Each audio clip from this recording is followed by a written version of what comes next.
It's day 50. Stayed down in a kind of a gully last night, just ahead of a big climb up to the top of, I think this is Brush Mountain. I should be heading to a monument up here. I'll take some pictures of it, or take some video of it. It was a pretty good night. It was interesting yesterday, all afternoon. I was really exhausted, like really tired, zombie walking, and just ready to be done. And got to like, I don't know, 18 or 19 miles. There was a shelter, and I was figuring I'll just camp there and call it a day because I was empty and just dying to be done. And I stopped and just rested for, I don't know, 15 minutes, had a Cliff Bar, talked to a few people, and decided I really needed to do a couple more miles just to get close enough to where I want to be today. And the next 2.5 miles I did, I felt great. I mean, like totally chill. I mean, it was easy flat walking, but as tired as I was before, I never would have guessed it. Haven't quite figured that out yet. I don't know if that's mental game or a little food, although I'd been eating through the day. Maybe a little rest time. Anyway, something to be learned in there somewhere, because when you feel that really exhausted zombie walk kind of thing, it's not a lot of fun. And yeah, I had a lot more in the tank than I realized. So I'll be getting off trail this evening. Going to be going to Catawba Market, and I'll resupply for probably 5 days there, looking at what's coming. I think I'd like to have 5 days of food so I can keep pushing along. Not getting quite the mileage I had hoped. Part of it is the shin splint, which is continuing to hurt, but it's not getting worse and it's not getting better. I don't know if that means I'm winning the war or losing the war, but I've heard about a lot of people getting off trail due to shin splints. I'm really hoping that I can push through it. So this is the monument to Audie Murphy, who was the most decorated veteran of World War II and apparently died in a plane crash quite close to here. It's quite something to see all of the different items that have been left, and notes, and you know, all kinds of things that people have put here, medals, flags. Incredible.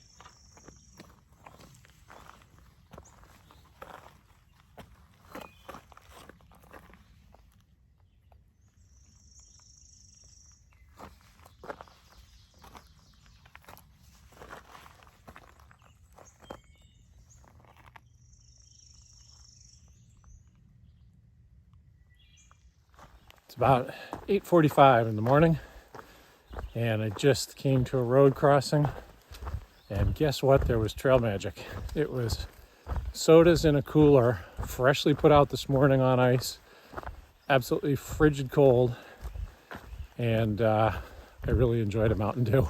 I don't care how early in the morning it is, it tasted great, and lots of sugar and caffeine. I love it. Also, while I was there, ran into Guam, who, if you've got an incredible memory, you might recall, was a guy that was at the hostel around the bend way back at Dix Creek Gap, probably week 2 of the hike. And he's the guy who's moving back from Guam after teaching there for years, like 40 years. He has been plugging away. He says he's a low distance guy, and I guess I caught him even with 5 weeks off trail. So that's 2 people now I've run into from Stitch and him from back when I was on the trail before. By the way, I don't think I ever said I did run into Stitch. I did not see Platinum. I don't know what their whole gig is. They've got, you know, Platinum is, I think, 78.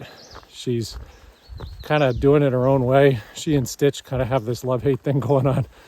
And I ran into Stitch, who had Platinum's dog. Platinum was nowhere to be seen. Everybody was a little worried about her, but I think she had called her own shuttle and gone her own way. Anyway, I don't know what that whole scene is all about, but it's just amazing to run into people. I wouldn't have thought it would be possible. And tonight, on a totally different note, I have agreed to speak with the Cub Scout troop of the family that's putting me up for a night or two. And it should be really fun. I'm trying to think about what to say to a bunch of Cub Scouts.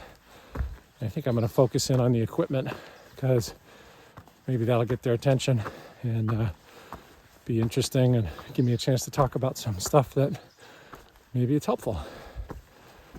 Anyway, it should be fun. All right, apparently I'm at mile 700. That's good. At mile 750, I'll be a third of the way done, roughly. That should be next week. Well, this is the first snake I've seen. It should be either a racer or a rat snake or something. Should not be poisonous, but I think I'll give it a wide berth anyway. A couple of the guys that I was with the last few days have seen rattlesnakes, and I would love to see one. I'd love to be sure it's a little distance away, but I'm guessing I'll have my chance. Pretty awesome views down into this valley. I can hear an angry woman yelling in the valley. I guess noise really carries. It's pretty far down there. Just about to go over Dragon's Tooth, which I think is probably sort of visible through the trees there. So I'll do some more video from there. This is the view from Dragon's Tooth, looking out over that valley. I think it must look like a dragon's tooth from below. That's my guess. I should have researched this a little better, but it's a great view. One of the first rhododendrons I've seen really in bloom. I can only imagine all of those that you've seen me pass in the little green tunnels. What if they're all in bloom? It'd be amazing. Hopefully there's more up the trail and they'll be blooming. So yeah, the rhododendrons are in bloom. Pretty cool just to be walking through the middle of the woods and have all that color. So coming down off of Dragon's Tooth was really ledgy and tough footing and challenging. A lot of, rock kind of, it's not rock climbing obviously, but, big steps over rocks and kind of hanging on to things to get onto the next rock and stuff.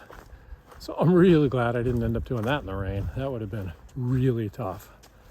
And I'm finding that those are the things where I got to be super slow and careful because I'm not 20 anymore. And I just have to face it. I don't like it. I got to face it. So I'm taking my time on those things, and it's good.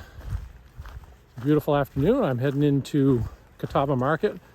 Word is that they have pizza and burgers, which I will indulge in, and I'll resupply, and then I'm getting picked up by the folks I mentioned, and we'll be heading there this evening. It's a great day. I'm actually recording this segment on day 50.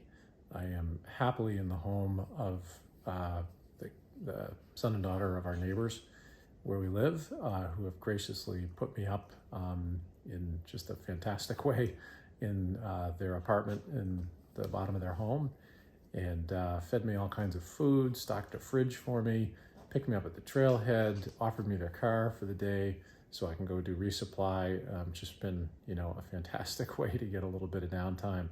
I'm icing my shin splints and avoiding the thunderstorms, which could be severe according to the weather forecast this afternoon. So I'm very happy to be off trail and hopefully get the shin splints under control a little bit. We will see how that goes. As I was coming off trail yesterday, I met a guy who is a pediatrician, and he seemed kind of frustrated. I said, "Why are you so frustrated?" He said, "Well, I have little patience."